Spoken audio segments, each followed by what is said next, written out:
उधर मुंबई अहमदाबाद हाईवे पर राज ठाकरे की पार्टी एमएनएस के कार्यकर्ताओं ने हिंदी भाषा में लिखा एक साइन बोर्ड तोड़ दिया। हिंदी में साइन बोर्ड लगाए जाने पर विरोध जताया। पालघर के दहानू इलाके में मुंबई अहमदाबाद हाईवे पर कुछ दिन पहले ही वो साइन बोर्ड लगाया गया था, नया था, लेकिन हिंदी में साइन बोर्ड लिखे होने पर एमएनएस के कार्यकर्ताओं ने आपत्ति जताई कि हिंदी में बोर्ड लगाकर मराठी भाषा की अनदेखी की गई। उन्होंने मांग की कि सार्वजनिक जगहों पर साइन बोर्ड पर मराठी भाषा का इस्तेमाल होना चाहिए। अपनी मांग को लेकर एमएनएस के कार्यकर्ता पालघर के दहानू इलाके में पहुंच गए। मुंबई अहमदाबाद हाईवे पर हिंदी में लिखे उस साइन बोर्ड के पास पहुंच गए, वहां हंगामा किया, अपनी नाराजगी जाहिर की और तोड़फोड शुरू कर दी। महाराष्ट्र नवनिर्माण सेनेच्या राजसाहेबांच्या मध्ये ताकद आहे ती आता शेवटी दाखवली पाहिजे। महाराष्ट्रातला काय दणका आहे।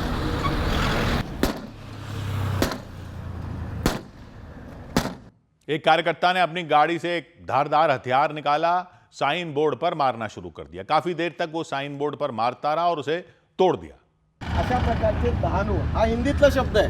याच्याविषयी आम्ही त्या पिढींना पण राष्ट्रीय महामार्गवाल्यांनी सांगितलं होतं की ते बदललं पाहिजे, तर महाराष्ट्राची राज्यभाषा आहे। जर तुम्हाला फुलका हिंदीचाच आहे ना, तर मग गुजरातमध्ये गुजराती भाषेमधले बोर्ड काय आहेत?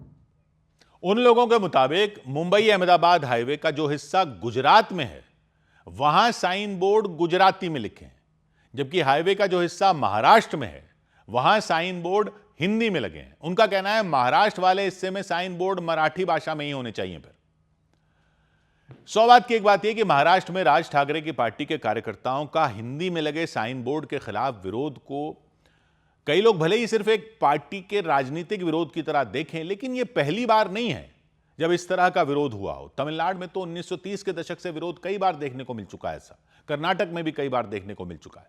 पूर्वोत्तर के राज्यों में भी विरोध की आवाजें सुनी गई थी जब शिक्षा नीति में हिंदी कंपलसरी करने की बात आई थी। तो और महाराष्ट्र में भी ये कोई पहली बार नहीं हो रहा, कई दशकों से यह वहां भी दिख चुका है।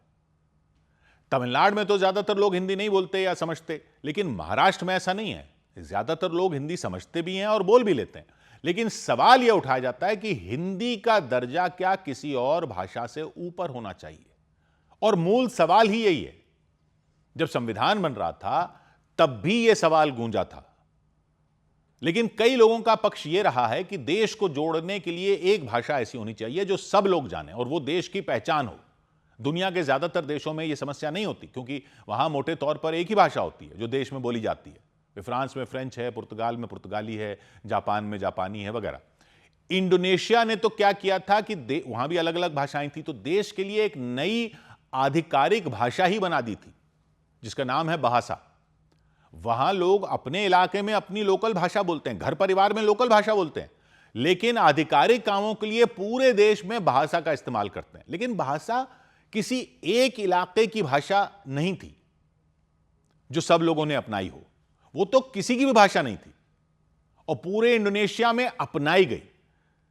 लेकिन भारत तो देश ही विविधताओं का है, तो कई लोगों का तर्क यह है कि क्योंकि सबसे ज्यादा लोग यहां हिंदी बोलते हैं तो हिंदी को पूरे देश को जोड़ने वाली भाषा होना चाहिए। जबकि जो हिंदी भाषी नहीं है उनका तर्क यह है कि यह तो एक भाषा को बाकी भाषाओं से ऊंचा दर्जा देना हो गया और यह हिंदी भाषियों को दूसरी भाषा बोलने वालों से ज्यादा फायदे की स्थिति में डाल देता।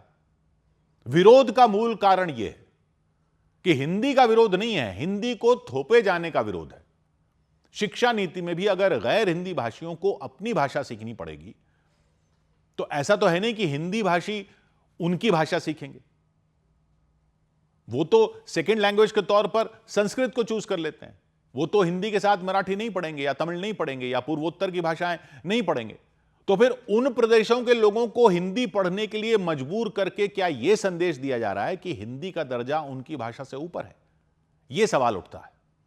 जबकि इस नीति का समर्थन करने वालों का तर्क यह रहता है कि देश में सब जगह अगर एक भाषा समझी जाएगी तो पूरे देश का फायदा होगा और ऐसी भाषा हिंदी ही हो सकती है, क्योंकि एक बहुत बड़े इलाके में तो यह समझी पहले से ही जाती है।